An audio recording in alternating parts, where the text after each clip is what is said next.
dzwoni do swojego przyjaciela Eryka i umawia się na spotkanie. Szymon, halo, obudź się. Zawiesiłem się, stary, Co sorry. się z tobą dzieje? Nic, mam taki problem. Przebada, mam tam jakiegoś znajomego, może coś ci pomoże. Nie, na pewno. Furą? Cześć. Siema. Skąd ty to wziąłeś? Twoja nowa jazda próbna. Jak ja z najbliższe pół roku? Teraz będę żył pełnią życia. Będę i jadł to, co lubię, będę robił to, Ty jesteś zakłamanym dupkiem w tym wszystkim. Ja jak jestem zakłamanym sknerem. dupkiem? Tak, dokładnie. To nie ja zdradzam żonę Co? od tylu lat z sąsiadką. Co takiego? Jak mogłeś mi to zrobić? Tyka się z Szymonem i chce go przywołać do porządku. Powiedz jej w końcu prawdę. No jak ja mam to zrobić? Jak ty sobie to wyobrażasz? No normalnie. Tam nie mam pracy, nie mam nic. Słuchaj, auto się sprzeda, a najważniejsze, że jesteś zdrowy. Tak, auto się sprzedać. Tak, Zostaliśmy męża? ale o co chodzi? Mamy nakaz przeszukania mieszkania. Cześć, kochanie. Loterii. To wszystko to obłudne kłamstwa. Szymon napadał na stację. Tydzień później Szymon nadal siedzi w areszcie.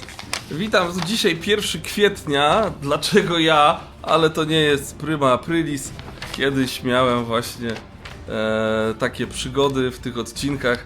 Także zapraszam na dzisiejszy taki wspominkowy odcinek. Coś tam pooglądamy, jak to wszystko wyglądało 10 lat temu, bo to już ponad 10 lat temu chyba ten odcinek był nagrany. Zapraszam na film. Tak strasznie mi przykro. Muszę ci wytłumaczyć tyle rzeczy, ale nie wiem, od czego mam zacząć. Byłem pewien, że za 4 miesiące umrę. Gdyby faktycznie tak się stało, wszystko potoczyłoby się inaczej. Ale teraz siedzę tu, w więzieniu. 3 miesiące wcześniej Szymona zaczął poważnie boleć brzuch. Dlatego poszedł do lekarza rodzinnego. O, proszę tu spojrzeć na ekran. Widzi pan? Co to jest? To jest taki guz wielkości około 7 mm na trzustce. No i co? I mamy tutaj lekarza rodzinnego, przeskanował tam skanerem i już wiemy, że kolega jest poważnie chory i jest, nie wiem, ja myślę, że po pierwsze nie u takiego lekarza pierwszego kontaktu dostajemy takie informacje, a po drugie, no chyba jeszcze więcej badań trzeba, nie wiem, wykonać, żeby taką diagnozę postawić. Lecimy dalej. On poważnie chory. Ale co to znaczy? Co to oznacza, że poważnie chory No jestem? podejrzewam, że pan ma raka trzustki. Że co? Raka? No tak, niestety, panie Jest Szymonie. pan pewien? Musi pan iść na jakieś badania specjalistyczne do szpitala, bo inaczej nie będziemy wiedzieli to, co dokładnie panu jest. Przykro mnie bardzo, panie. Pół roku? No pół roku. Wie pan, co to oznacza? No wiem, co to oznacza. Czeka pana chemioterapia. Nie, na pewno. Żaden szpital, żadni lekarze, żadna chemioterapia. Powiem wam, że te scenariusze są naprawdę pisane i zaraz wam opowiem, jak to wszystko wygląda, ale oglądajmy dalej. Nie ma możliwości nawet. Musi pan iść do szpitala na badania. Nie, ja mam dosyć już w ogóle tego Ja panu zaraz wszystkiego. wypiszę skierowanie, pójdzie pan do szpitala i zobaczy pan wtedy. Nie, na pewno nie. Pani Basiu, proszę wypisać skierowanie do pana do szpitala. Mój ojciec miał raka trzustki, mój dziadek miał raka trzustki. Mieli takie same bóle jak ja mam. Przechodzili chemioterapię i to się źle skończyło. Ja nie chcę chemioterapii. Jak ja mam to wszystko im powiedzieć? Oliwier ma przecież 5 lat. Myślałem, że będę patrzył, jak on dorasta. Myślałem, że będę całe życie z nimi. A to zostało mi tylko raptem kilka No miesięcy. tak, bardzo odpowiedzialne. Mamy dziecko, mamy żonę, dostajemy informację, że jest jakaś droga leczenia, a my mówimy, że nie, nic, nigdy w życiu.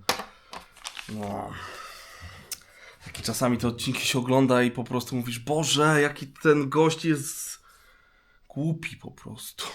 Szymon, zszokowany diagnozą, natychmiast dzwoni do swojego przyjaciela Eryka i umawia się na spotkanie. Szymon, halo, obudź się. Zawiesiłem się, stary, Co sorry. się z tobą dzieje? Nic, mam taki problem jeden. Co tam Zresztą dzieje? zobacz sam. Chemioterapia? No właśnie. I o co chodzi? Byłem u lekarza, zdiagnozowali mi raka trzustki. Pół roku życia mi zostało jeszcze. Co ty gadasz? Byłeś u jakiegoś specjalisty? No zrobił mi USG, wykazał zmiany nowotworowe na trzustce. No i No ale skąd on może wiedzieć z USG? No musisz pójść do szpitala, cię ktoś przebada, mam tam jakiegoś znajomego, może coś ci pomoże. nie, na pewno nie. Nie będę chodził po lekarzach żadnych już, no to jeszcze gorzej wszystko No to będzie. tutaj w pierwszym miejscu się pojawiam, jeszcze w długich włosach. Moje wtedy za tamtych czasów jeszcze ulubione miejsce bar, bo jeszcze czasami sobie statystowałem w takim serialu Pierwsza Miłość, to tam też najczęściej właśnie przesiadywałem w tym barze i zamawiałem 5 piw. No ale właśnie, później wam opowiem, jak to się działo, bo w tych latach bardzo często gdzieś tam się udzielałem w różnych jakichś takich paradokumentach i innych rzeczach, ale to za chwilę. Oglądajmy, co tutaj się dzieje. Następnego dnia przy śniadaniu żona Szymona zauważa jego dziwne zachowanie. Szymon, zazwyczaj nie jesteś taką poranną marudą. Co się stało? Nie, nic się nie stało, nie. I głodny też nie jesteś. Pewnie brzuch cię boli. No, troszeczkę. Co powiedział Żyrowski? Bo byłeś wczoraj u niego, prawda? Tak, byłem u niego. No i co, badał cię? Powiedziałeś mu, że cię boli brzuch? Tak, powiedziałem, ale nic poważnego. Tak nie lubię okłamywać żon. Ale co miałem zrobić? Przy śniadaniu? Powiedzieć jej, że umieram? Że zostało mi pół roku albo Nie jeszcze? lubię okłamywać swojej żony, no. Mijały kolejne dni. Szymon próbował oswoić się z myślą, że pozostało mu niewiele czasu. Jednak nawet w pracy cały czas myśli o diagnozie, która brzmi dla niego jak wyrok. Panie Nyczak, co pan tu robi? Jak to co? No zjechałem. A u Drzewieckiego pan był? Przecież on cały czas czeka na dostawę. O cholera, kurde, chyba mi jakoś wyleciało to z głowy. Jak wyleciało z głowy? Przecież nie płacę panu za chodzenie w chmurach. Zasuwa pan do Drzewieckiego natychmiast. Ale ja chciałem przerwę sobie jakąś zrobić, coś zjeść? Jaką przerwę? Nie ma przerwy. No szefie, no jak nie ma przerwy? Przerwa odwołana, nie ma przerwy. Jedziesz do Drzewieckiego. Stary, co ty tutaj robisz taką furą? Cześć. Siema. Skąd ty to wziąłeś? Twoja nowa jazda próbna. Jak jazda próbna? No Twoje stary. nowe auto, a jazda próbna dzisiaj, ale Jak? Ja nie rozumiem, skąd ty to wziąłeś? z salonu. Mam- Jak z salonu? Normalnie, wymyśliłem plan, że weźmiesz sobie kredyt i będziesz śmigał. Ja kredyt? Przecież ja za pół roku umrę, człowieku. No i właśnie o to chodzi. Nabierzesz kredytów. A duże. długi? Przecież no kto za mnie to pospłaca? Przecież Hanie mam zostawić z tymi wszystkimi długami? Dowiadywałem się u szwagra, że Hania może odrzucić spadek po tobie. Przecież i tak nic nie masz. No niby tak, no ale co, normalnie idę do banku, Idziesz biorę do pieniądze banku, bierzesz kasę i tyle. Nie będziesz rozwoził teraz paczek, jak masz kurde pół roku życia. Tutaj zagrałem mega przydatnego kumpla, który wie, jak doradzić zawsze koledze. Nie, nabierz kredytów, zostaw rodzinę z długami i będzie rewelacja. Pół roku pożyjesz. No ale no taki był scenariusz. Te scenariusze, słuchajcie, często dostawaliśmy albo w dniu produkcji, albo dzień wcześniej, bo było tak, że ktoś dzwonił do mnie z planu, mówi: słuchaj Marcin, masz jutro wolne, bo nie wiem, ktoś tam wypadł i trzeba jakąś tam rolę obsadzić. Bo powiem wam, że dziennie jest 6, albo teraz już pewnie więcej, wtedy było 6 odcinków różnych kręconych, 6 ekip, które nagrywały właśnie te seriale. Eryk ma rację. Co mi da zamartwianie się przez najbliższe pół roku? Teraz będę żył pełnią życia. Będę jadł to, co lubię, będę robił to, co lubię, będę otaczał się ludźmi, których kocham i na których mi zależy. Co to za samochód?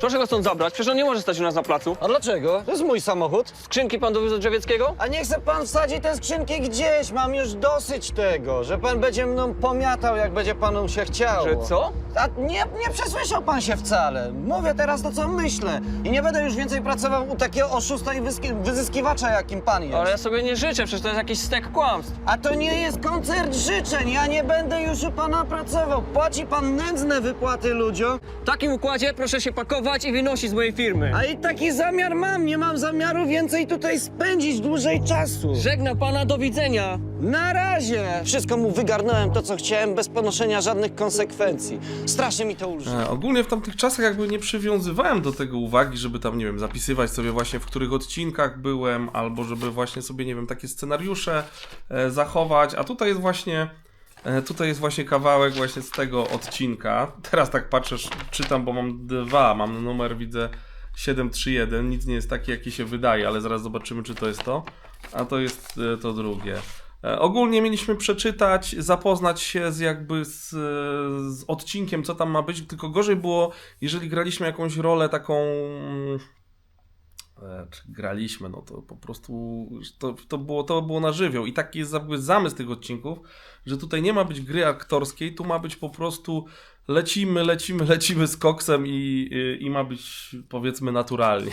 Nie zawsze to wychodzi, bo wiadomo, jak nie ma się na co dzień gdzieś tam kamery, no to nie ma takiego luzu i jest gdzieś ta spinka, ale można poznać jakieś zasady, jak to wygląda na planie, co tam robić. No dla mnie to było fajne, duże doświadczenie. Kiedy Szymon spełnia swoje zachcianki, jego żona Hanna zajmuje się codziennymi sprawami. Gdy idzie wyrzucić śmieci, spotyka sąsiadkę. Cześć, kochanie. A co to jest? Auto. To widzę, ale skąd? A byłem na przejażdżce próbnej i kupiłem. Kupiłeś, ciekawe za co? musiał pan na to wydać. Za pieniądze kupiłem. Szymon, przestań się zgrywać. Pożyczyłeś to auto. A gdzie pożyczyłem? Kupiłem za normalne pieniążki. Skąd miałeś te pieniążki? Wygrałem na loterii. Na jakiej loterii? Toż niemożliwe. Mój mąż gra na loterii, do tej pory jeszcze niczego nie wygrał. To miał pecha, a ja mam pół bańki w Mój kieszeni. mąż grał pół roku na loterii, a widzieliście, ostatnio był u mnie odcinek ze zdrabkami i wygrałem kupę kasy. Się mówi, kto gra, ten ma. Tutaj patrzę jeszcze w tym scenariuszu, właśnie wszystko jest zawsze rozpisane. Tutaj był akurat nie dzień 7, ale to jest nagrywane zazwyczaj w ciągu 3 dni, więc tutaj nie wiem dlaczego jest dzień 7. Mieszkanie Eryka, drzwi wejściowe, przedpokój, kuchnia. W różnych mieszkaniach, domach nagrywaliśmy, zazwyczaj to są właśnie wynajmowane, bo można sobie, wtedy to się nazywało chyba Takomedia, a teraz, nie wiem, może zmieniło to nazwę, ale można było tam zgłosić mieszkania. My pamiętam, mieliśmy nasze biuro na Krynickiej zgłoszone właśnie, więc też tam jakieś odcinki były nagrywane i miałem klub Easy Rider, też był chyba zgłoszony i też tam kilka odcinków było kręconych. W ogóle przemiła ekipa, tam bardzo dużo fajnych ludzi poznałem. No ale dobra, lecimy tutaj. Później Jedyne, co mi do głowy przyszło, żeby usprawiedliwić nową furę pod domem. A ja nie jestem gotowy powiedzieć Hani prawdy. 4 dni później Szymon widzi przez okno, jak rodzice Hanny oglądają jego samochód. Może najpierw wypadałoby pomyśleć o rodzinie, prawda? Kupić coś do domu. A już skończcie, Dom, cały czas mieszkanie. tylko ględzicie, mówicie co mam zrobić. To są moje pieniądze tylko i wyłącznie. No od rodzinie to zawsze być na samym końcu. Oj, tato, dajcie spokój. To są Szymona pieniądze i może z nimi robić co Ale ty chce. też byłaś, Haniu, zaskoczona tym, co się wydarzyło. Też cię Szymon nie uprzedził i wydałabyś je na coś innego. A już dajcie spokój, tylko ględzicie i ględzicie. To są moje pieniądze, mogę z nimi robić co chcę i przestańcie traktować w końcu nas jak dzieci. Tyle lat wysłuchiwałem ich zrzędzenia. Nigdy nie byłem wystarczająco dobry dla ich córki, ale teraz już dosyć. Już nie mam nic do to dojrzałe, tak nie powiem, nie potrafię rozmawiać, tylko będę właśnie teraz udowadniał tutaj. O matko. Brakuje odwagi, żeby powiedzieć, żeby skończyli się wtrącać w końcu w nasze życie? Przepraszam bardzo, To jest nasze nie życie tym i tonem. robimy No z nim jak co ty się do chcemy. nas w ogóle odzywasz? Normalnym tonem, bo inaczej do was nie dociera. Idziemy stąd. Lepiej Doma. już. Idziemy. Mamo, poczekajcie, Szymon nie miał tego na myśli. Miałem na myśli i powiedziałem to, co chciałem powiedzieć. Czekajcie, Szymon nie miał tego na myśli. Następnego dnia Hanna znajduje w skrzynce pocztowej list z pozwem o obrazę szefa Szymona. Mógł mi to wyjaśnić? Ale co? Proszę, zobacz. Pan Szymon Nyczak postawił mnie i naraził na szwank moje dobre imię? Publicznie stawiając takie zarzuty? Przestań się tym przejmować, daj spokój. Powiedziałem, że nie będę pracował i złożyłem wypowiedzenie u niego. Szymon, ale to jest twój pracodawca. A pomyślałeś, z czego my będziemy żyć? Tym się nie przejmuj. Mam dosyć pracowania u niego już. Chodź w ogóle, zobaczysz, co ci kupiłem. A tu akurat nie po tej rozmowie to mu się nie dziwię, że ma dość pracowania, no bo takie traktowanie czy pracownika, czy w ogóle drugiego człowieka to jest poniżej pasa i nie no, dla mnie to jest jakieś nie do pomyślenia i moim zdaniem ten szef był mega toksyczny, a takich toksyków trzeba omijać z daleka i lepiej poszukać innej pracy i się zmotywować do tego. Słuchaj, Już wczoraj miałem ci pismo to dać. przyszło dzisiaj, to znaczy to musiało się stać przynajmniej kilka dni temu, albo kilkanaście. W zeszłym tygodniu złożyłem już wypowiedzenie, Szymon, zobacz. zachowujesz się jak kawaler. Zobacz, My co jesteśmy ci rodziną, kupiłem, dlaczego proszę ty się nie cię. liczysz z moim zdaniem? Proszę cię, nie przerywaj, jak do ciebie mówię. Jak się nie liczę z twoim zdaniem? Ale po prostu nie mam ochoty już dłużej tego ciągnąć. A nie uważasz, że powinnam o tym wiedzieć, że chcesz rzucić pracę? Ale nie musiałaś tego wiedzieć, mówię ci teraz o tym. Jak nie powinnam o tym wiedzieć? Powiedz mi, z czego będziemy opłacać czynsz, rachunki, Oliwiera przedszkole? Tym się nie przejmuj, teraz przecież wygraliśmy na loterii, Wiesz co? mamy pieniądze. Jak słyszę o tej twojej wygranej, połowę tej swojej wygranej przeznaczyłeś na ten swój skretyniały, dwuosobowy samochód, którym sam możesz się wozić. I co ty dalej zamierzasz robić? Teraz powinniśmy się zrelaksować, wyjechać na upragniony miesiąc miodowy na Hawaje, pod palmami spędzić ten czas. Tym się nie powinnaś już przejmować. A Szymon, jak ty sobie to wyobrażasz? No, ale co? No, Połowy kasy normalnie. już nie ma, a druga połowa co? Najdroższa wycieczka świata? Zobacz, co ci kupiłem. Oliwier też będzie zadowolony, jak przyjdzie z przedszkola. Dlaczego? Kupiłem mu zabawki. Szymon, Boże, powiedz mi, ile to kosztowało? Nie jest to teraz ważne. Tym się nie Wiemy, że mamy pół roku życia, bierzemy kredyty, tak? I rozpierdzielamy to na drogie auta, wycieczki i jeszcze jakieś nie wiadomo co, a za pół roku nas nie będzie i co, rodzina zostanie właśnie z czym? Oj, Szymon. Mam już tego wszystkiego dosyć. Nawet nie wiem, czy powinnam wierzyć w tą całą jego wygraną. Wieczorem do Szymona przychodzi jego brat Aleksander ze swoją żoną Mariolą. Ja się od twoich sąsiadów dowiaduję, że ty jesteś milionerem, a ty nic nie powiesz własnemu bratu? To o to ci chodzi. Sami się niedawno dowiedzieliśmy o tym. No to mógłbyś chociaż powiedzieć. I po drugie, no jakbyś czasami wpadał do nas, dzwonił, to byś wszystko wiedział, co się dzieje u nas. No to skoro jak jesteś milionerem, dałbyś parę stówek. O to ci chodzi w ogóle, no co można było po tobie się innego spodziewać? Dowiadujesz się, że są pieniądze, to jest jak ostatni cwaniaczek wpada, żeby wydębić parę groszy. Tak, nie bez powodu mówią, że jesteś ksenerem. Ja z klerą jestem? Uspokójcie się, Nie miałeś tylko trącę się, to zapytać, jest co moja słychać. sprawa. To ty jesteś zakłamanym dupkiem w tym wszystkim, Ja jak jestem zakłamanym sknerą. dupkiem? Tak, dokładnie. To nie ja zdradzam żonę Co? od tylu lat z sąsiadką. Zwariowałeś? Co takiego? Jak mogłeś mi to zrobić? Nie no, to była akcja po prostu sezonu, nie? Brat, który się nie odzywa, oczywiście jest kaza, no to może dałbyś kilka stówek, a tutaj zdrada. I pierwsze co, żona, zaufanie do męża, liść na twarzy. Nie no, rewelacyjny jest ten serial. Po co jej to powiedziałeś? Człowieku, życie mi zmarnowałeś. Już dawno to powinienem Mogę sobie zrobić. to- Spokójcie się, Olek, uważam, że powinieneś A tu już iść. kolejna rzecz, przerzucanie winy na innych. Życie mi zmarnowałeś, no ale że sam zdradzałeś żonę, no to już, to nie ja.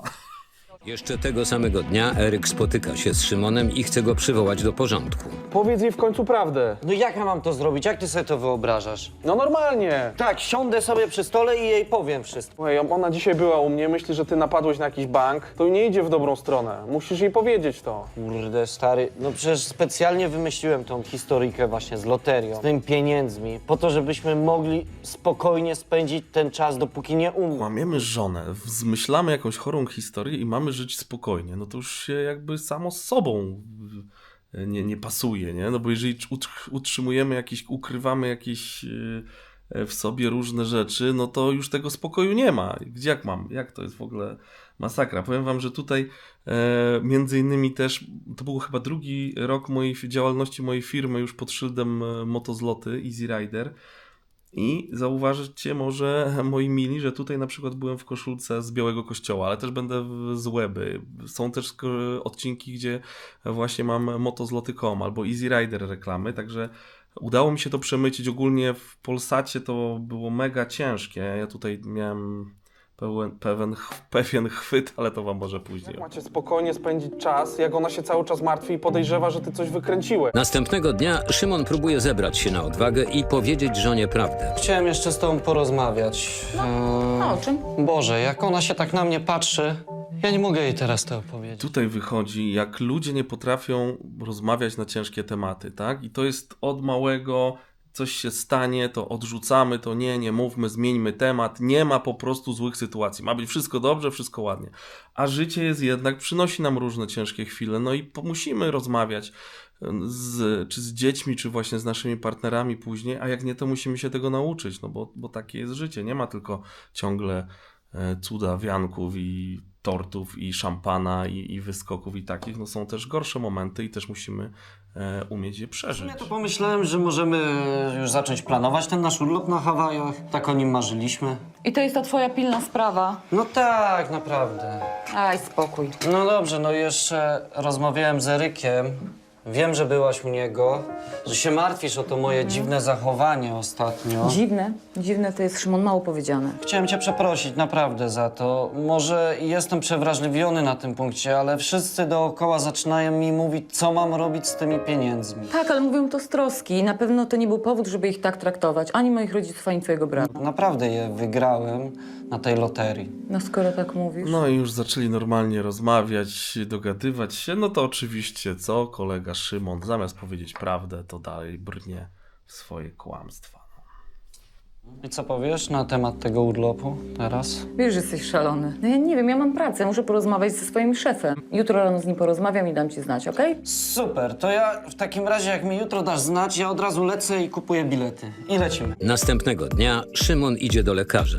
Co pana do mnie sprowadza? Wie pan co, bo byłem ostatnio na wizycie pana poprzednika i stwierdził mi gust trzustki. I wie pan co, mnie to tak boli strasznie, że chciałbym, żeby pan mi wypisał jakieś lekarstwa, żeby w końcu to przestało boleć. Jak dostaliśmy skierowanie na chemioterapię, czy tam na jakieś inne badania, czy do innych tych, to nie wracamy do lekarza rodzinnego, bo mnie boli i najlepiej wziąć sobie jakąś tabletkę, która zamiast zwalczać przyczynę wszystkiego, no to tylko skutki, bo nie wiem, głowa mnie boli, bo mnie brzuch boli, zamiast wyleczyć to, co jest prawdziwe, a później jesteśmy zdziwieni po iluś latach, że coś tam, nie wiem, wysiadło nam i pretensje do wszystkich, tylko nie do siebie, tak? Wynika, że doktor Żyrowski skierowałby pana do szpitala na badania. Czy ma pan wyniki badań do szpitala? Nie byłem w szpitalu, bo mi zostało ostatnie pół roku życia, więc po co ja tam miałem chodzić? Panie Nyczak, przy takiej diagnozie nie poszedł pan do szpitala? Nie. No, w takim razie będziemy musieli zrobić tutaj badanie USG. Proszę bardzo, niech pan się rozbierze. Dobrze. Teraz będę musiał przerabiać to wszystko od początku. Niech on mi już da te cholerne tabletki i da mi święty spokój. Szczerze mówiąc, to ja tutaj niczego złego nie widzę. Jak to? Ma pan lekko powiększoną trzustkę, ale to może świadczyć o stanie zapalnym. Czy jest pan niedobrze? Ma pan gorączkę? No wie pan co, ostatnio ja nie mierzyłem gorączki ani nic takiego, ale no tylko to... Podejrzewam, że powiększenie lekkie trzustki z wątroby i zwapnienia wątroby to ma duża część mężczyzn w Polsce. Wie pan, nie wiem, co mój kolega panu powiedział, ale diagnoza o raku jest mocno przesadzona. Wygląda to na zapalenie trzustki. Takie coś się często zdarza i można to łatwo wyleczyć. Mogę tylko przeprosić w imieniu kolegi. Zdrowy jesteś? No tak. No to kurde, super!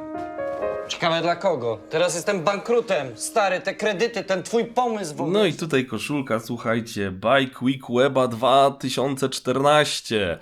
To był pierwszy rok, gdzie właśnie zlot motocyklowy w Łebie zmieniłem nazwę na Bike Week, że zrobiliśmy cały tydzień imprezę i było przeniesienie też ze starego terenu w Łebie na taki duży, wielki ośrodek, w którym jesteśmy do teraz. W tym roku mamy 15-lecie. Durnowatym autem, żeby kupować. Żyj pełnią życia sobie, tak. A teraz za co to wszystko pospłacam? Nie mam pracy, nie mam nic. Słuchaj, auto się sprzeda, a najważniejsze, że jesteś zdrowy. Tak, auto się sprzeda. Nie chcą mi oddać zaliczki za nie. Może ty je odkupisz z chęcią. Słuchaj, ciesz się, że jesteś zdrowy. A to, że plan nasz nie wypalił, no to już jakoś sobie poradzimy. Stary, ten twój kretyński plan wszystko mi popsuł w tym momencie w życiu. Stary, nie mogę spojrzeć ludziom w oczy. Nagadałem takich głupich rzeczy i teściom, i szefowi pracy, że nie mam gdzie wracać nawet. Słuchaj, przeprosisz i ich będzie okej. No to przecież wina jest lekarza w takim kładzie, że takiej... No wina lekarza, Oczywiście, wina wszystko kumpla. Kumpel oczywiście no nie był zbyt rozsądny i mądry, no ale to my jakby odpowiadamy za swoje czyny i nie kazał mu chyba obrażać teściów i wszystkich w koło, ale to otworzyło mu takie, że mógł sobie ulżyć, nie? I wszystko, co mu gdzieś tam się działo, to nagle wywalił. No ale zobaczymy, co dalej w tym odcinku się W będzie ogóle działo. nie wiem, czemu przed lekarzem poszedłem do tego biura podróży i wykupiłem tą wycieczkę bez zabezpieczenia przed rezygnacją. Ale chociaż przy tych wszystkich długach, jakie teraz mam, to jest w ogóle nic. A jak ja w ogóle teraz to wszystko pospłacam? Jak ja to powiem Hani? Uważam, że lepiej by było, jakbyśmy nie pojechali na te wakacje. Że co? Tak, no wolałbym jednak te pieniądze trochę zaoszczędzić, nie wydawać wszystkiego od razu. Ale ty mówisz poważnie? Przecież to ty nalegałeś na ten urlop. To ja specjalnie wykłócałam się z szefem o to, żeby go dostać. Ale słuchaj, no rozsądniej będzie, jeżeli te pieniądze zostawimy dla Oliwiera. I ty mi mówisz o rozsądku? Mówi ktoś, kto ma rodzinę i kupuje wypasiony samochód dwuosobowy. Wiesz co, powiem ci jedno, ja już nic z tego nie rozumiem. Najpierw nalegasz na urlop i to zaledwie wczoraj, a teraz mi mówisz, że nie chcesz jechać. Powiedz, może nie ma żadnej wygranej. Wygrałem te pieniądze, no ale czy musimy faktycznie wydać wszystko od To razu? już się robi trochę nudne i przyciągające, nie mówiąc o tym, że denerwujące, gdzie się brnie dalej w kłamstwa. No ale druga sprawa, jechać na wakacje i mieć w głowie taki temat i to już to nie ma wakacji, bo to wtedy jesteśmy jeszcze bardziej zmęczeni, gdzieś odjechani. Ja tak też kiedyś w ogóle nie potrafiłem niczego zostawić, jak miałem dużo rzeczy. Aj, dobra, zobaczymy, co wymyśli Szymon. Następnego dnia w pracy Hanna wycofuje wniosek o urlop. Po powrocie do domu znajduje ulotkę o chemioterapii. Szymon? A co to jest? No co ma być? No znalazłam to w twojej kieszeni. Nie mam pojęcia, co to jest. Ach, to. A, to tak tylko wziąłem. Szymon, czy ty masz raka? Nie mam żadnego raka, tak? To wziąłem, jak byłem u lekarza, do kieszeni wsadziłem. Szymon, proszę cię, nie oszukuj mnie, ja się o ciebie martwię. A twoje bóle brzucha? Mówiłeś o tym lekarzowi? Twój tato zmarł na raka. Nie przejmuj się, jestem całkowicie zdrowy. I tylko tak wziąłem to. No, zapalenie trzustki, no to faktycznie całkowicie zdrowy, nie? Nie ma to jak właśnie być szczerym wobec bliskiej mi osoby, która chce dla mnie dobrze. Ale po co? Po co takie rzeczy się bierze? Oj, no dobra, no, ale nie powiedz tego nikomu, bo Eryk jest chory i on nie chciał, żeby ktokolwiek wiedział, nie chciał się leczyć, nie chciał chemioterapii i wziąłem tą ulotkę, bo myślałem, że go tak Czy ktoś przekona. z was tu liczy te kłamstwa? Ile on już tego wykonał? Pogrąża się chłopak. Przez kolejne 2 tygodnie Szymon rozesłał dziesiątki podań o pracę. Nie otrzymał jednak żadnej pozytywnej odpowiedzi. Przerażony długami postanawia spróbować szczęścia w dawnej firmie. Dobry. Pan Myczek? Dlaczego pan tutaj szuka? Przyszedłem porozmawiać. W sumie to chciałem pana przeprosić. I co? I myśli pan, że teraz już jest wszystko w porządku, tak? Że wycofam doniesienie? O kurczę, jeszcze to doniesienie. Jeżeli nie przyjdzie pan tutaj w sprawie doniesienia, to czego pan tutaj szuka? Chciałem pana przeprosić, naprawdę. I chciałem się spytać, czy zatrudnił może już pan kogoś na moje miejsce? Chyba pan żartuje, poważnie pan mówi? No tak, no... Może się uda, może zatrudni mnie pan jeszcze raz. I co, i teraz zmieniasz ton, tak? Już nie jestem nagle wyzyskiwaczem, oszustem, już nie biorę pieniędzy do swojej kieszeni, tak? Pracy dla pana też nie mam, żegnam, do widzenia. Panie Karolu, ale ja potrzebuję tej pracy, Proszę naprawdę. stąd wyjść, Proszę, nie może mam się dla pana uda coś czasu. zrobić. Do widzenia. Idziemy do pracy, idziemy kogoś tak przeprosić i nie mówimy mu dalej prawdy. Tylko myślimy, że co, że bo ja potrzebuję pracy, proszę mnie przyjąć. No proszę państwa, no, jeżeli ja, nie wiem, ja bym przyszedł, znaczy do mnie, ja teraz sobie pomyślę tak, bo ja jestem tym szefem i ktoś mi tam naubliżał i już nie chcę mieć z nim nic do czynienia. Jeżeli by tak przyszedł, to tak samo bym mu powiedział, żeby sobie, nie wiem, no bo po co mi taka osoba?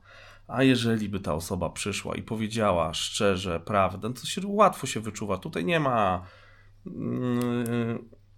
No widać to po prostu. Jeżeli by szczerze opowiedział tą historię, byłaby faktyczna skrucha, no to wtedy całkiem inaczej się podchodzi do tej osoby. A jeżeli jest dalej takie powierzchowne coś i myślimy, że samo słowo przepraszam coś daje, to niestety. Co, może jeszcze miałem paść przed nim na kolana i go błagać? Parę dni później Hanna dowiaduje się, że Szymon ma poważne problemy finansowe. Co się tam u was dzieje? No, nie rozumiem, ale co się ma dziać? No co, przehulaliście już całą wygraną, wszystkie pieniądze? Mąż musiał sprzedać auto. Zrobił to naprawdę? Mój syn sam widział. Nie wiedziałyście o tym? No jasne, że wiedziałyśmy. No, przehulać tyle pieniędzy, 500 000?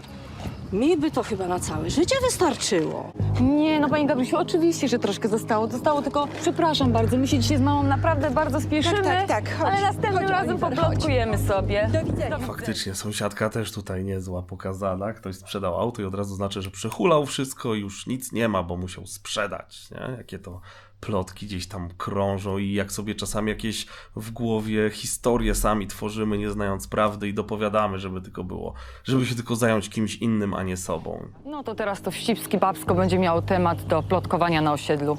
Zapewne będzie rozpowiadać, że roztrwoniliśmy wszystkie pieniądze. Słuchaj, to jest pismo z banku. Z tego pisma wychodzi, że Szymon wziął kredyt. Posłuchaj, na jaką sumę? 170 000. Może on nie wygrał żadnych pieniędzy. Tylko? Szalał tak właśnie z pieniędzy z tego kredytu. No ale słuchaj, dlaczego miałby to zrobić? Wiesz co, no ja ci wcześniej nie mówiłam, ale ja się obawiam, że on może być chory. Niedawno znalazłam u niego w kieszeni ulotkę o chemioterapii. No co ty mówisz? Tak, a oczywiście Szymon jak zwykle wszystkiego się wyparł, że to kolegi, że kolega jest chory, dał mu na przechowanie. Jak tylko widzi, że chce poważnie z nim porozmawiać, to ucieka albo do baru, albo zamyka się w pokoju. Może spróbuj jakichś innych sposobów. No nie wiem, No ale jakie na przykład? Mamo, no co jeszcze mam zrobić? nie wiem, może on zaczął brać narkotyki. Tak się ostatnio dziwnie zachowywał, że to naprawdę, no wszystko może być. A może ma jakąś kobietę? Moja mama często wyolbrzymia różne. No, to jest kolejny temat, tak? Mamy problemy, zamiast porozmawiać szczerze, to idziemy do baru, idziemy sobie, tak, wypić, idziemy coś tam innego zrobić, byleby tylko nie skonfrontować się z rzeczywistością i z rzeczywistym problemem, tylko to odkładamy i myślimy, że właśnie jak wywalimy pół litra czy tam ileś i się zresetujemy, to minie. A to niestety muszę wam powiedzieć, że to nie minie, tylko jeszcze będzie gorzej. Następnego dnia Hanna postanowiła przeszukać rzeczy Szymona. Wczoraj nawet nie pytałam Szymona o to pismo z banku. Mdli mi już od tych jego bajeczek. W ogóle mam wrażenie, że od 3 tygodni cały czas mnie okłamuje. W końcu coś znajduje. Już nic z tego nie rozumiem. Po co on trzyma takie pieniądze w domu? I to w jakiejś zwykłej podróżnej torbie. Już teraz sama nie wiem, czy to są pieniądze z wygranej, czy z kredytu. Co ty robisz? Co to ma znaczyć w ogóle? Nic nie robię. Robiłam porządek. I tak jakby pieniądze mi się z nieba posypały. Możesz mi powiedzieć, co to jest i ile tego jest? To są pieniądze z wygranej. Jak z wygranej, to czemu nie ulokowałeś w banku? Po co miałem je dawać do banku? Wolałem je mieć pod ręką, nie latać za każdym groszem. A może to są pieniądze z kredytu? A skąd ty to wiesz w ogóle? Skąd wiesz o kredycie? No bo przyszedł list polecony dla ciebie, zostawiłam ci na stole, a w nim powinszowanie z banku. Otwarłaś go, wiesz co? Otwarłam, bo myślałam, że to jest zwykły rachunek. Jesteśmy małżeństwem. Wiesz, co robi małżeństwo? Rozmawia ze sobą szczerze, więc może mi szczerze powiesz, czy to są pieniądze z kredytu, czy to są pieniądze z wygranej i czy w ogóle jest jakaś wygrana. Tak jak ci powiedziałem, to są pieniądze z wygranej. Zobaczymy, skąd to są pieniądze. Ja już wiem, a czy wy się domyślacie, a może już oglądaliście ten odcinek i w ogóle z góry dzięki za skomentowanie, zostawienie łapy i subskrypcji, jak jeszcze tego nie zrobiliście. Tego samego dnia po południu Hanna postanawia śledzić swojego męża. Dlaczego on tu przyszedł? Przecież tu przyjmuje jego lekarz. Tylko dlaczego nie wchodzi do środka? Głupio się czuję śledząc go, ale inaczej nigdy nie dowiem się, o co tu chodzi. O, jesteś, ty konowale jeden, zniszczyłeś mi życie, człowieku. Ale co się stało? Jak co się stało? Człowieku, wszystko mi legło w gruzach przez ciebie. Ale co Grud pan- mi się osunął ale pod co pan ode nogami mnie przez chce? Jak co chcę? Byłem u ciebie przecież. Ale panie Szymonie, chodźmy do środka, porozmawiamy. O czym spokojnie będziemy Ale chodźmy- rozmawiać? Nie mamy o czym w Ale ogóle. chodźmy do środka, porozmawiamy spokojnie. Mam Proszę nadzieję, ze że mną. będziesz potrafił się jakoś usprawiedliwić. Czy możesz mi powiedzieć, gdzie byłeś tak długo? Z Erykiem się spotkałem? Z Erykiem się spotkałeś, a może byłeś u lekarza? Skąd ty to wiesz? Co ci przyszło do głowy w ogóle? No wiem. Śledzisz mnie? Tak, śledzę cię. Muszę się bawić w detektywa, bo inaczej nigdy się nie dowiem, co się dzieje. To już jest jakieś chore, jakaś paranoja. Zaczynasz szpiegować wszystko to, co ja robię? Co? Skąd ty wiesz? Skąd ty wiesz? To już się robi chore i paranoja. No to mówi matko i córko. Czego mówiłeś, że Roskiemu już zniszczył ci życie? Wcale- Jesteś chory! Nie, już ci tłumaczyłem, jestem zdrowy. Powiedz, jak długo masz zamiar mnie okłamywać? Powiem ci, Szymon, tylko jedno. Jeśli ja zaraz nie dowiem się prawdy, pakuję walizki i wyjeżdżam razem z Oliwierem. Nie możesz tego zrobić. Mogę zrobić i nie będę się już dłużej zastanawiać. Mam dosyć ciągania mnie za nos i ciągłe oszustwa i kłamstwa. Nie I oszukuję. w końcu tutaj żona się ogarnia i robi to, co powinna chyba, żeby gość się ogarnął. Może wcześniej powinna się spakować i może coś by mu coś dało do myślenia, jakby miał, jeżeli faktycznie mu zależy na tej rodzinie, a nie, że ciągłe jakieś ściemy, a tutaj wszystko zamiatamy pod dywan. Dlaczego ty mnie ciągle traktujesz jak takiego bałwana, który uwierzy w każdą twoją Powiem bajkę? ci, ale ktoś dzwoni do drzwi. Dzień dobry. Pani Myczak? Tak, Zostaliśmy męża? ale o co chodzi? No i już miał powiedzieć wszystko, całą prawdę. Tutaj ktoś puka do drzwi. Panowie policjanci, no i dalej. Musimy oglądać blok reklamowy, jeszcze by się jakiś przydał. Mamy nakaz przeszukania mieszkania. Ale proszę zaczekać, to musi być jakaś pomyłka. Nie ma pomyłki. Dzień dobry, pan Myczak? Możesz powiedzieć, co się dzieje? Jest pan podejrzany o dokonanie napadu na stację benzynową przy ulicy Pawlikowskiej Ale- i bar przy ulicy Długiej. Ale to jest jakaś takiego? pomyłka, to jest Zatrzymać, proszę niemożliwe. się- To jest pomyłka jakaś, zaraz to się wyjaśni. Przychodzą panowie z nakazem! Na glebę i ten, pomyłka, no. Ciekawie się robi. No. Jak ty mogłeś? Panie Nyczak, czy to pańska torba? Tak. A skąd pochodzą te pieniądze? Jak mogłeś? Pójdzie pan z nami, a panią proszę jutro o przyjście na komendę w celu złożenia wyjaśnień. Ale proszę mi powiedzieć, to jest pewne? Nie ma mowy o pomyłce? No niestety mamy kilku świadków i nagranie z monitoringu, na którym został pani mąż rozpoznany. Poza tym te pieniądze też świadczą o jego udziale. Wygrana w loterii. To wszystko to obłudne kłamstwa. Szymon napadał na stację. No to myślił plan. Ja dokładnie nie pamiętam, czy ten odcinek był jeszcze też jakieś inne, były zwroty akcji, czy ja mu też tam doradzałem może, albo pomagałem. Ale kolejna rzecz taka, że tutaj jak mamy takie setki, czyli nagrywanie, jak osoba się wypowiada do kamery, jest podpisane i tam mąż zdradzał, mąż coś tam kradł, to często, gęsto te setki są nagrywane, nie wiem, nawet na początku, gdzie jeszcze dobrze nie wiemy w zasadzie, co się będzie działo, albo gramy, tylko właśnie gdzieś tam uczestniczymy w tym filmie, w jakimś urywku, a musimy ponagrywać te wszystkie setki właśnie ciągiem. No i wtedy też nie wiemy czasami co, jak, gdzie i to się też plącze. Ale to za chwilę jeszcze pogadam. Tydzień później Szymon nadal siedzi w areszcie śledczym i czeka na rozprawę. Myślałem, że za 4 miesiące będę już w trumnie. A teraz siedzę za kratkami. I to pewnie przez najbliższych kilka lat. Byłem taki głupi. Mam nadzieję, że Hania da mi szansę, żebym jej mógł wszystko wyjaśnić. Cześć, kochanie. Cześć. Czytałaś list? Tak, czytałam. Ale w dalszym ciągu niczego nie rozumiem. Żebym się nie martwiła? Szymon, ty mnie cały czas okłamywałeś. Wygrana na loterii? Tak, to był kretynizm z mojej strony, ale to tylko mi to wtedy do głowy przychodziło. Zrozum. Chciałem te ostatnie dni życia mojego z wami przeżyć jak najlepiej się da tylko. Ale Szymon, nie można wydawać pieniędzy, których się nie ma. Ale kochanie, to by się udało wszystko. Gdybym umarł, byś odmówiła przejęcia spadku po mnie, dostałabyś polisę. Plan był po prostu genialny. Geniusz. Wszystko by się ułożyło, ale potem się dowiedziałem, że jestem zdrowy. I w dalszym ciągu mi nic nie powiedziałeś. Wiedziałeś, że jesteś zdrowy i mimo wszystko? No tak, no bo salon samochodowy nie chciał mi oddać zaliczki. Pieniądze z banku, które pożyczyłem, skończyły się. Wydałem na wszystko, na te wakacje, na Hawaje. No, po prostu zaczął mi się I dlatego grunt palić pod nogami. wpakowałeś się w jeszcze większe problemy? Wpadłem w panikę, nie wiedziałem co robić, nie chciałem was zostawić z długami. Szymon, powiedz, czy ty w tym wszystkim chociaż przez chwilę pomyślałeś o mnie, o Oliwierze? Cały czas o was myślałem. Myślałeś. Szymon, ja rozmawiałam z prawnikiem. Czy ty wiesz, że ty możesz dostać 3 lata? To będzie przez ten czas z nami.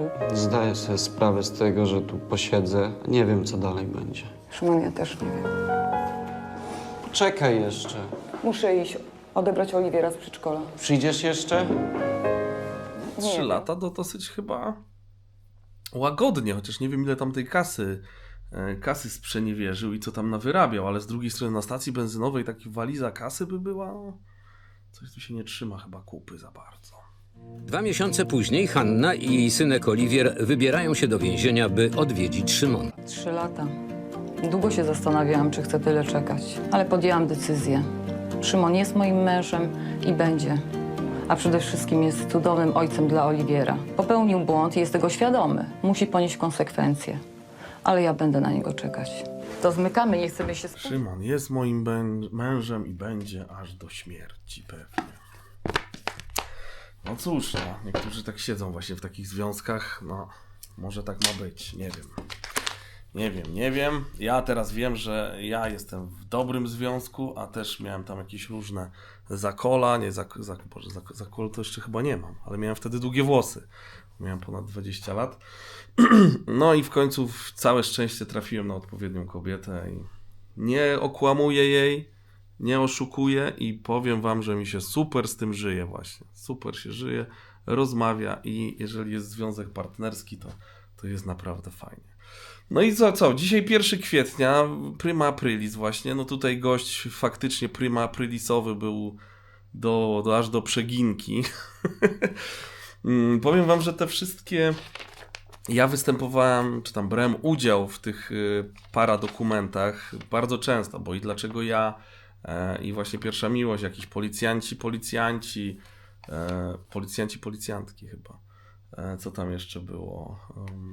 Świat według kiepskich, byłem fotoreporterem i jeszcze był jakiś jeden odcinek, ale już nie pamiętam, bo ten Świat według kiepskich też było tak, że było po kilka odcinków czasami w dzień kręconych. Tutaj grałem różne role i czasami, jak jeszcze mieszkałem we Wrocławiu na ulicy Krynickiej, do mojej mamy jakieś panie przychodziły. A dlaczego ten pani syn coś tam, jak on źle postąpił z tam jakąś Hanią, czy z Zianią, czy nie wiadomo co. I słuchajcie, ludzie po prostu nie kumają czaczy, że to są zmyślone historie i myślą, że to jest naprawdę, nie wiem, że to jest jakiś dokument, że kogoś życie się opisuje, że to ludzie faktycznie występują, nie wiem, i cały czas z kamerą tam ktoś jest, nie? No to mi też pokazało, jak ludzie też odbierają dosłownie wszystko, co jest, nie wiem, w telewizji, ale czy w internecie, no to jest po prostu dramat, nie? Bo wystarczy puścić takiego fałszywą informację na jakikolwiek temat, a jak jesteśmy jeszcze taką w miarę zaufaną osobą, no to później powstają jakieś niestworzone historie i tutaj na osiedlu tam gdzieś miałem też różne, że właśnie co się z Marcinem dzieje, ktoś tam gdzieś wyzwaniał, Boże, co on tam zrobił, nie? A te scenariusze są, słuchajcie, były tłumaczone, przynajmniej tutaj, były tłumaczone z języka niemieckiego, bo to została kupiona jakaś seria, jakiś tam filmik scenariuszy do właśnie takich paradokumentów z Niemiec. Ktoś to napisał, wymyślił, zmyślił, dostał za to pieniądze. U nas ktoś to jeszcze kupił, przetłumaczył. Czasami te tłumaczenia, jak dostawaliśmy tłumaczenie, no to reżyser się za głowę łapał. I mówi, o matko, nie no, musimy zmienić, przecież to jest debilne, nie? Czasami to było zmieniane po prostu ad hoc. Dostawaliśmy, ja akurat nie wtedy, to był taki czas, że prowadziłem knajpę, chyba wtedy się z żoną jakoś rozstałem, moją pierwszą. Miałem dużo czasu i sobie jakby, no miałem po prostu czas, tak? Przyjeżdżałem wtedy na plan, tam na 2 światy, jeździłem Dodge'em Ramem, 5.7 Chemii, zajeżdżałem tam sobie, miałem cały dzień, zjadliśmy tam sobie jakiś obiadek, mogłem porozmawiać z różnymi też aktorami, ale to właśnie przy Pierwszej Miłości czy przy Świecie według kiepskich, bo w Pierwszej Miłości bardzo dużo statystowałem, tam nie wiem ile tych odcinków, ale nie wiem, z 20-30, plus jeden mieliśmy taki odcinek, że jechaliśmy Harley'ami, tam był kolega też Mariusz, był Wiking i jeszcze tam trochę osób i jechaliśmy tam do Śmiałka. Boże, nie pamiętam jak ten aktor się nazywa, ale no było fajnie. A tutaj w tym no też patrzyłem to jeszcze trochę jako reklamę właśnie, bo to wiadomo zasięgi milionowe, więc jakiś tam może ułamek, kilka osób nawet mówiło, że właśnie trafiło na zlot, no bo zobaczyło adres strony i z ciekawości sobie wbiło te motozloty.com, co tam jest i tak trafiło na zlot, czy trafiło do sklepu, więc to jest jakby siła internetu, siła telewizji, no ale to pokazuje właśnie to, co mówiłem, no nie możemy wszystkiemu ufać, nie możemy też ufać wszystkim mediom, które nam mówią z jednej strony czy z drugiej strony, no trzeba czasami pomyśleć, ale też trzeba się skupić, myślę, na życiu tu i teraz, tym, co się dzieje u mnie, tym, co się dzieje u moich dzieci, tym, co się dzieje u mojej żony, co się dzieje u moich rodziców, a nie czy Tusk, czy Kaczyński, co oni tam robią. Co mnie to obchodzi? Jaki to ma wpływ na moje życie? To ma tylko taki wpływ, że ja się denerwuję, wkurzam i jestem nerwowy i za chwilę dziecko się spyta, tatusiu, narysowałem ci coś fajnego, to powiedz, odejdź dziecko, bo teraz, nie wiem, tam w Sejmie coś się wydarzyło, albo uchwalili, tak jak ostatnio z tymi przeglądami. No zostawmy to. Zajmijmy się właśnie tymi małymi rzeczami, że fajnie, dzieciak rośnie. Teraz jest taki serial na Netflixie też o dorastaniu, jak tam dzieciak zabił dziewczynkę, no i to jest piękne pokazane na koniec. Mówi, no kurczę, te lata przeminęły, gdzie ja byłem? Gdzie ja byłem jako rodzic? Gdzie ja byłem jako mąż?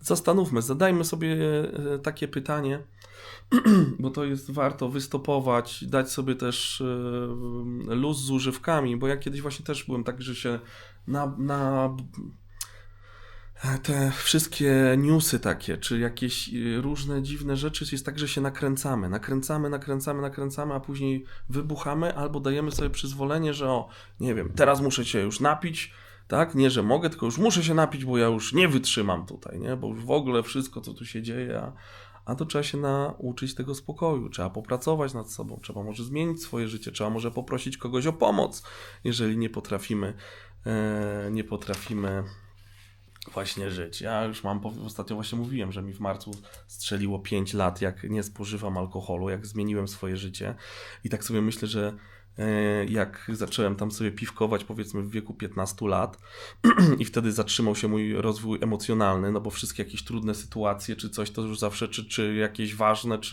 czy fajne, to zawsze był ten alkohol, czy piwko, czy nie piwko. No to już nie odczuwamy tego życia realnie, tylko już jesteśmy pozmieniani, więc mówię, teraz 20 lat dopiero mam, już dojrzewam.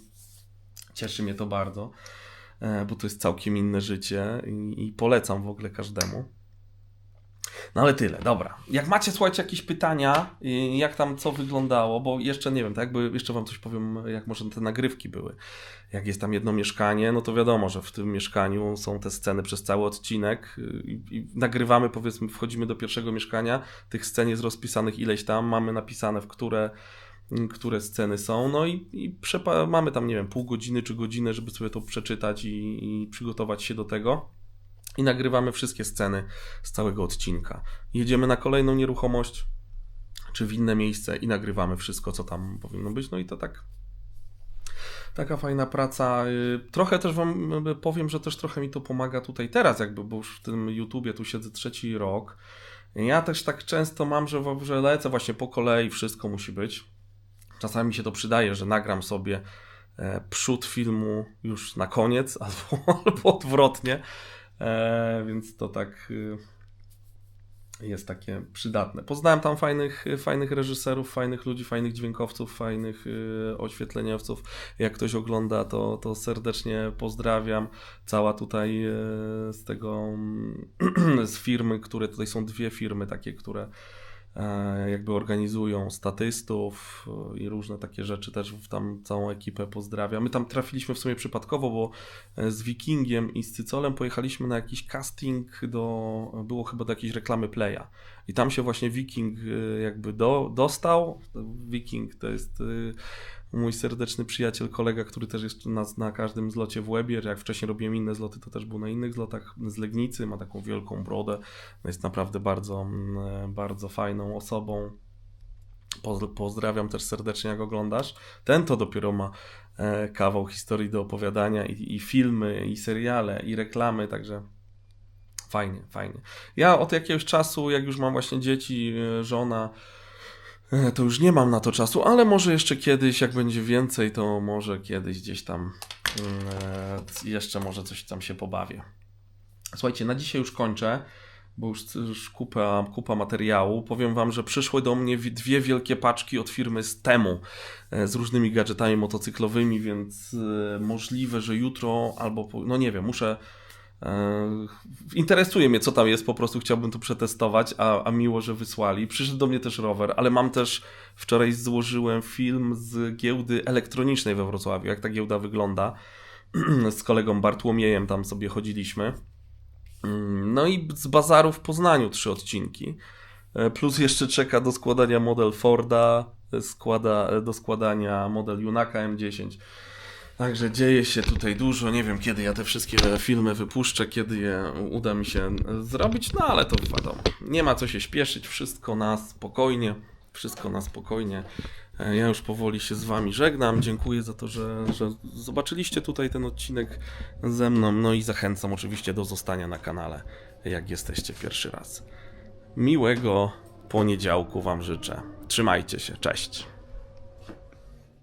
Zlot motocyklowy Bike Week Łeba, największa impreza motoryzacyjna nad polskim morzem.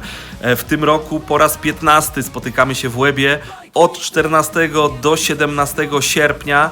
Przez te 4 gorące dni będziemy się bawić, będziemy jeździć na parady nocne, dzienne, koncerty, konkursy i wiele więcej. Także szykujcie już sobie urlopy i zapraszam do Łeby w sierpniu. Trzymajcie się! Tu jest nasz świat. Gorące słońce, piasek między palcami, wolność czuć w powietrzu z każdymi oddechami. Nad Bałtykiem, w Łebie, motocykli, ryk. Wszyscy razem, tu jest nasz świat. Gorące słońce, piasek między palcami, wolność czuć w powietrzu z każdymi oddechami. Bike Week, w Łebie nie ma nic lepszego. Słońce, plaże, wolność i uśmiechy każdego.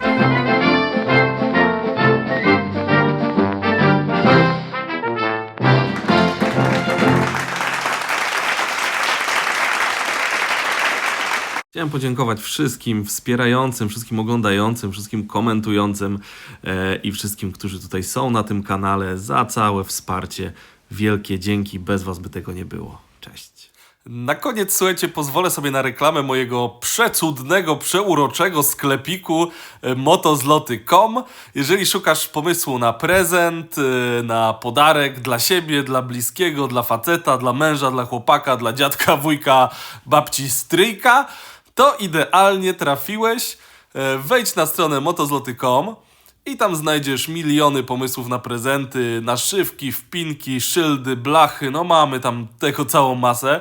W opisie masz kod rabatowy, od 100 zł wysyłka bezpłatna. Miło mi będzie, jak trafisz do mnie, hej!